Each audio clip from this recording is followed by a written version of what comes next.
Film ഗാരേജിലേക്ക് ഇവർക്കും സ്വാഗതം. രഞ്ജിത്തിന്റെ സംവിധാനത്തിൽ മമ്മൂട്ടി നായകനെത്തിയ പാലേരി മാണിക്യം ഒരു പാതിര കൊലപാതകത്തിന്റെ കഥ ഇന്ന് തിയേറ്ററുകളിൽ വീണ്ടും റിലീസ് ചെയ്തെത്തിരിക്കുകയാണല്ലോ. മലയാളം സിനിമകളിൽ ഇതുവരെ റിലീസ് ചെയ്ത സിനിമകളിൽ ഏറ്റവും മോശം പ്രതികരണം തിയേറ്ററുകളിൽ ആദ്യ ദിവസം ലഭ്യമായ റിലീസ് ആയിട്ട് പാലേരി മാണിക്യം റിലീസ് മാറിയിരിക്കുകയാണ്.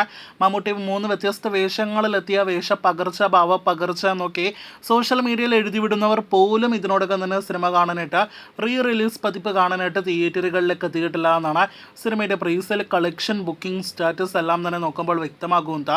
തിരുവനന്തപുരത്തെ ഒരു തിയേറ്ററിൽ, ഏരിയസ് പ്ലസ് തിയേറ്ററിൽ ആദ്യമായിട്ട് ഒരു സിനിമയുടെ ബുക്കിംഗ് ആരംഭിച്ച് ഒരു ടിക്കറ്റ് പോലും വിറ്റഴിക്കപ്പെടാത്തൊരു കാഴ്ച റിലീസ് മമ്മൂട്ടി ചിത്രത്തിന്റെ കാര്യത്തിൽ നടന്നിരിക്കുകയാണ്. റിലീസിന് മുന്നേ തന്നെ ഒരു ഡിമാൻഡും ഇല്ലാതിരുന്ന പാലേരി മാണിക്യം എന്ന സിനിമയ്ക്ക് പലയിടത്തും ഒരു ഷോ പോലും നടത്താനായിട്ട് കഴിഞ്ഞിട്ടില്ല എന്നാണ് റിപ്പോർട്ട്. കേരളത്തിലും വിദേശത്തുമായിട്ട് റിലീസ് ചെയ്ത പാലേരി മാണിക്യം എന്ന സിനിമയുടെ റിലീസ് പതിപ്പിന് ഒന്നാമത് കുറച്ച് സ്ക്രീനുകളെ ലഭ്യമായിട്ടുള്ളൂ. ആ സ്ക്രീനുകളിൽ പോലും സിനിമ കാണാനായിട്ട് ആളുകളില്ല എന്ന് പറയുമ്പോൾ സിനിമയുടെ അവസ്ഥ എന്താണെന്ന് ഊഹിക്കാവുന്നതേ ഉള്ളൂ.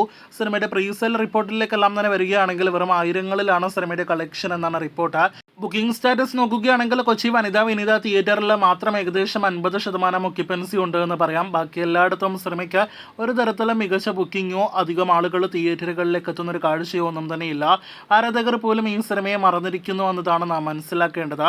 സമീപകാലത്തെ മറ്റു മലയാളം സിനിമകൾ റിലീസ് ചെയ്തപ്പോൾ കോടികൾ നേരിട്ടാണ് തിയേറ്ററുകളിൽ നിന്ന് പോയിരിക്കുന്നത്. പാലേരി മാണിക്യം എന്ന സിനിമയ്ക്ക് കോടികൾ പോയിട്ട് ലക്ഷങ്ങളിൽ പോലും സിനിമയുടെ കളക്ഷൻ ഉണ്ടാകുമോ എന്ന് സംശയിക്കുന്നു. കാത്തിരിക്കൂ കൂടുതൽ പാലേരി മാണിക്യം എന്ന സിനിമയുടെ വാർത്തകൾക്ക്.